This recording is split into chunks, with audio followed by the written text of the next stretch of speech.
Alright everyone, we start off today with a hipster science warning, aka a pseudoscience warning. Kodamasystems and Billgates are absolutely nuts, and they've concocted a new plan to try to get carbon credits by doing something rather odd in the name of environmentalism. A reasonable person will take one look at the proposal that they've made here and say it sounds stupid.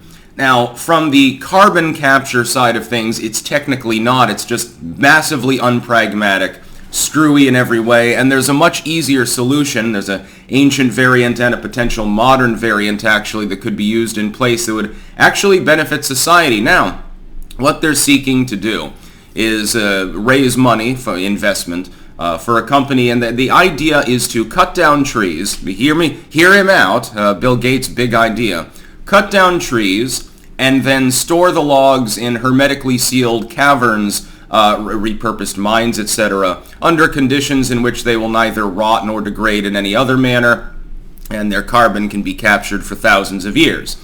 Now, if you want to capture carbon, if that's your goal, because the whole idea, the whole scheme is to make money by getting carbon credits. And they figure they can get, I can't remember, $200 a ton or something like that. And so it could be lucrative if they can make it work. You're going to need fossil fuel, by the way, to transport the logs, just so that we're aware. So the electric trucks would be using fossil fuel for their energy too, so it doesn't really matter. You're going to use fossil fuel when the employees show up to work. They're probably driving there. Fossil fuel will be reused in the machinery to take the trees down, to process it, to get rid of the branches and stuff before transport, etc., etc., etc. I'm assuming that they're not going to stack every twig in there. They're going to be looking at larger logs. The fundamental basic idea is, while it's not pragmatic and it's not going to be carbon neutral, at least on paper, due to the bureaucratic side of so-called environmentalism, the ESG, it's the E in the ESG, it can work, you can make a profitable business, but it's NIMBYism. You're not actually helping anything. It'd be much better to do something different, because this would require a lot of fossil fuel. It would be, in the end, it's not really sensible. The amount of carbon that you're going to capture in these old mines and shit like that is infinitesimally small compared to the amount of carbon in the world. Trees will be literally cutting trees that scrub carbon in order to lock that carbon away in reservoirs deep within the earth, fearing that the CO2 level may rise. Now, I've said before that it doesn't matter if the CO2 level in the atmosphere rises by some amount. It could double and it wouldn't matter. All that would happen is, because it's the main limiting resource that plants need to grow, is that the plants would grow faster. Hence probably why they're going to wage a war on trees to save the world for environmentalism's sake. Doesn't really make a lot of sense. There is one application of cutting down trees and processing them to lock carbon away that's actually pragmatic. I've spoken of it before. In fact, I've done this myself. Terra preta. Terra preta is the idea of taking woody material, locking it in a chamber, and then burning it indirectly, so you don't have an aerobic burn, you have an anaerobic burn. It drives off the wood resin and the water vapor, and it leaves behind just pure carbon. It's called charcoaling. People have been doing it for a while. Charcoal was the main fuel for smelting and things like that prior to the development of modern technology. In fact, still used in smelting today. If you buy a nice sword, not a wall hanger, but a real sword, it was smelted using charcoal. It carbonizes the steel. It's good for it. It just makes sense. It works. There's no reason to bother improving upon it. If you take charcoal and you grind it up, some of it fairly finely, some of it more loosely, and you put it in agricultural soil, increasing the carbon level, it helps everyone. You can lock away carbon for centuries in that soil. I would note that the majority of the world's agricultural soil at this point is carbon poor because of mechanical farming. The sod is broken up several times a year by tractors. It's injected with nitrogen fertilizer, chemically derived usually. This leaches more carbon out of the soil. It's been degraded.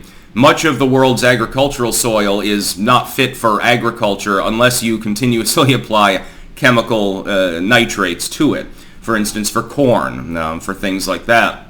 Normally, an attempt is made to counterbalance this in some countries, by rotational farming. So you're planting legumes or plowing in alfalfa or something like that to restore the nitrogen balance, to try to help the soil, to keep it from eroding, etc., etc. You don't want the field empty for 8 months out of the year if you can help it. So they use green cover, and then you see all the alfalfa growing around in April, and then they plow it in. It's green manure. But you can completely restore the soil balance of the world's agricultural soils, making them less reliant on fertilizer, significantly increasing yield, while locking away carbon in that soil. It's called terra preta. In the ancient times, they just took the charcoal and they put it in the soil. It's not entirely clear how the method was first developed in the Amazon. There's an area in the Amazon rainforest the size of Great Britain, by the way, that for feet into the soil is improved in this way. The soil is so compacted and rich and luscious that when they start digging it out, the rest of the soil decompacts and appears to grow. By the way, it doesn't actually grow. That's a myth. It's because it's spongy, but it's been compacted by weight, and so it appears to rise over time, becoming less compacted. It is considered a miracle soil.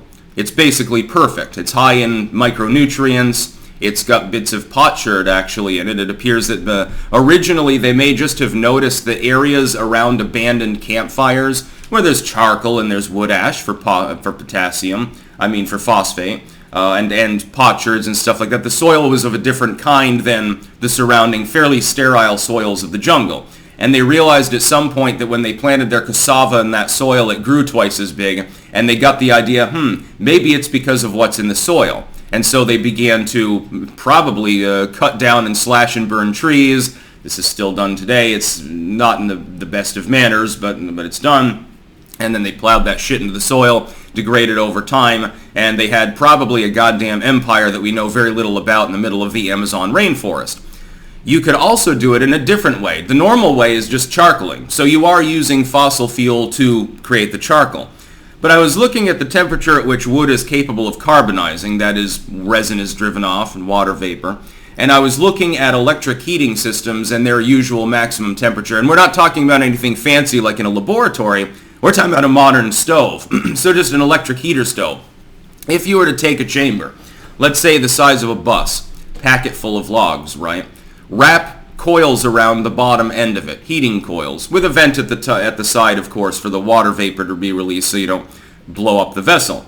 And you were to hook it into a bunch of solar panels, you could cook the wood without using any fossil fuel. Now, of course, it's still NIMBYism because solar power is kind of a jip, lithium mining, they do use fossil fuel for that. And then they have to ship the panels, that uses fossil fuel too.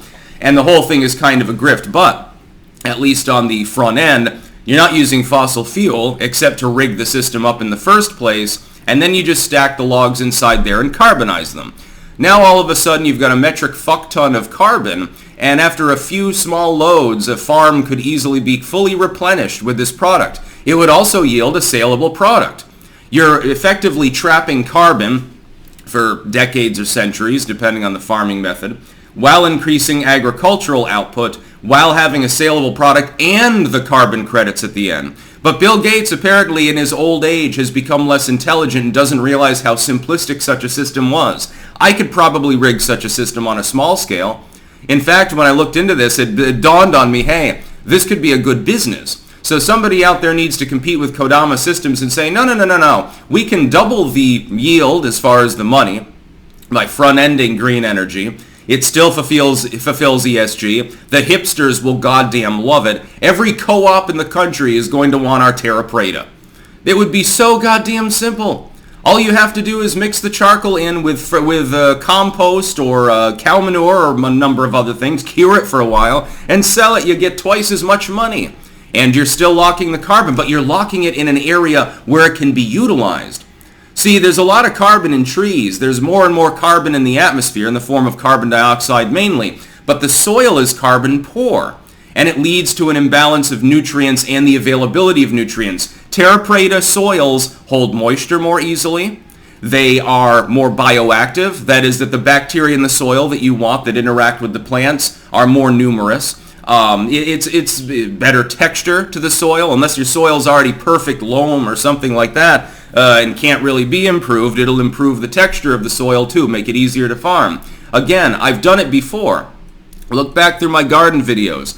What do you notice as soon as I start using charcoal in the beds, along with organic compost? Things grow bigger. They grow faster. They're healthier. It also helps resist disease.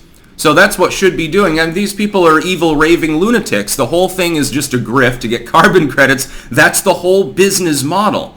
Hey, it'll look good on paper, and so we'll get paid for it by literally cutting down trees and locking the logs in caves.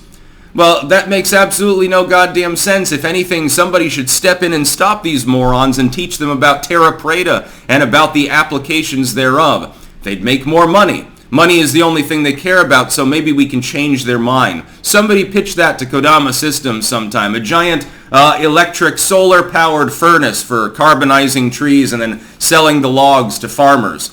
It could catch on, actually, and it would actually be useful, even if it's still a little bit of a NIMBYistic ESG grift on the environmental side. It would be agriculturally useful, and it would be lucrative. That's about all. Peace out.